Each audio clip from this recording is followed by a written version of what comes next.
juga bagaimana terjadinya pengajuan kartu kredit itu sendiri. Nah, pastinya mereka akan mendapatkan tes psikologi itu sendiri, dan yang mereka akan mendapatkan pendaftaran pada pekerjaan dan juga latar belakang keluarga mereka pada akhirnya. Dan juga memasuki dalam argumentasi tim pemerintah. Jadi pertama, mengapa hal ini baik secara prinsip? Yang satu, mari kita karakterisasi cara kerja kartu kredit itu sendiri. Yakni kartu kredit merupakan suatu aktivitas peminjaman suatu uang dari suatu lembaga, yang dimana lembaga ini merupakan suatu bank atau lembaga kecil pada akhirnya kan. Sehingga mari kita bahas aktor-aktor yang berkaitan dalam perdebatan kali ini. Yakni A, institusi dari kartu kredit itu sendiri, yakni seperti bank. Dan mari kita lihat bagaimana ketertarikan dari institusi tersebut, yakni mereka akan meminjamkan suatu uang dan mereka akan memberikan suatu bunga kepada peminjam tersebut sebagai pengembalian, dan bunga tersebut akan dijadikan suatu keuntungan bagi institusi tersebut dari orang peminjam tersebut. Dan yang B, adanya pemerintah. Ini merupakan identitas kita di sini, juri. Yang dimana karena itu di sini kami masyarakat dari suatu negara akan menjadi lebih baik dengan adanya teknologi tersebut. Yang ketiga, mereka mengatakan bahwa kali ini tidak untuk mengecap gagal orang-orang tersebut, tetapi untuk mendevelop kestabilan mental bagi setiap orang yang ada di negara tersebut. Karena pada akhirnya, pada jangka panjang, pada sisi kami, orang-orang yang menggunakan kartu kredit akan lebih terjaga. Oleh karena itu, kestabilan ekonomi dari suatu negara juga akan lebih terjaga. Beralih ke perpanjangan argumen pertama.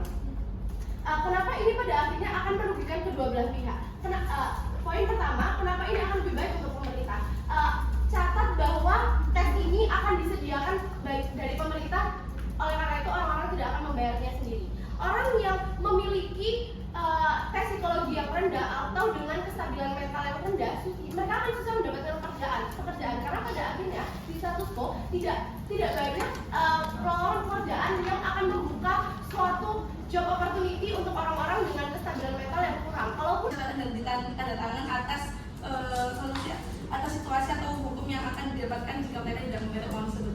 Maka dari itu, argumen saya yang pertama itu kami akan jelaskan mengapa pada akhirnya ini tes psikologis tidak dibutuhkan. Pertama, juri pahami bahwa akan jadi masalah kesalahpahaman pada konsumen yang tidak lulus dengan tes psikologis. Mereka akan bertanya-tanya apa yang salah dengan psikologis mereka dan alasan tidak lolos tanpa ada syarat yang konkret, dan ini justru akan mengeksploitasi konsumen karena orang yang tidak lulus dianggap tidak percaya. Mereka akan dipandang sebagai orang yang berbahaya, dan padahal pada dasarnya semua orang juga mempunyai kemungkinan untuk tidak membayar itu. Justru yang harus dipermasalahkan adalah edukasi pemerintah untuk mengajarkan masyarakatnya bagaimana cara menggunakan uangnya dengan bijak, agar mereka jika utang harus membayar utang dengan tepat dan lain-lain. Kalau misalkan yang kedua, jadi pahami bahwa orang yang terkena penyakit psikologis seperti depresi dan lain-lain dan skizofrenia tidak memiliki kemungkinan kecil untuk menggunakan kartu kredit. Jadi akan buang-buang waktu jika dilaksanakan tes psikologis, soalnya juga mereka itu dalam kedua orang-orang yang secara naluri psikologinya buruk, mereka akan mudah emosi, frustasi ketika menghadapi sesuatu.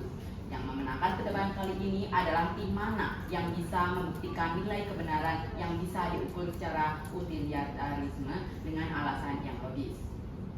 Orang-orang ingin mengajukan kredit itu karena apa? Mereka dalam status quo itu belum punya uang, sehingga mereka mempunyai solusi di mana mereka itu harus mengajukan kartu kredit di mana mereka akan dipinjami sebuah uang. Akar permasalahan dari orang-orang yang meminjam suatu pengajuan kartu kredit adalah karena penghasilan mereka itu kurang, ataupun karena mereka itu habis bermain judi, dan ini buruk pada akhirnya karena mereka tidak akan dikenai suatu batasan.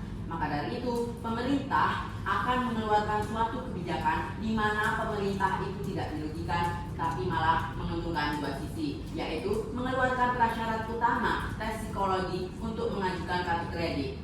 Seperti yang konteks yang Anda ambil itu sebenarnya terlalu melenceng, karena kita tuh memikirkan bagaimana bank ini tuh harusnya tuh berjalan regulasinya dan kartu kredit berjalan. Karena kalau kami memikirkan tentang kesehatan mental, tidak mungkin seorang yang memiliki kesehatan mental itu pergi ke bank dan melakukan suatu permintaan kartu kredit. Mari kita coba masuk ke sisi mereka. Mereka bilang bilang pengajuan ini akan diadakan oleh bank dan ini akan ditanggung seluruhnya oleh bank. Itu akan mendapatkan hasil yang singkat dan dipegang oleh bank-bank kecil di bawah BI. Namun sadari ini tidak mungkin terjadi karena pertama orang-orang yang mengikuti hasil psikologis paham betul bagaimana rumitnya dan ini tuh sangat panjang prosesnya untuk mendapatkan hal-hal yang seharusnya itu hanya psikologis S2, S3 yang bisa melakukan halnya. Karena mereka tuh juga perlu persyaratan untuk membuat hasil tes psikologis ini. Karena ini juga tidak efektif karena akan memperlama suatu regulasi bank-bank di uang mereka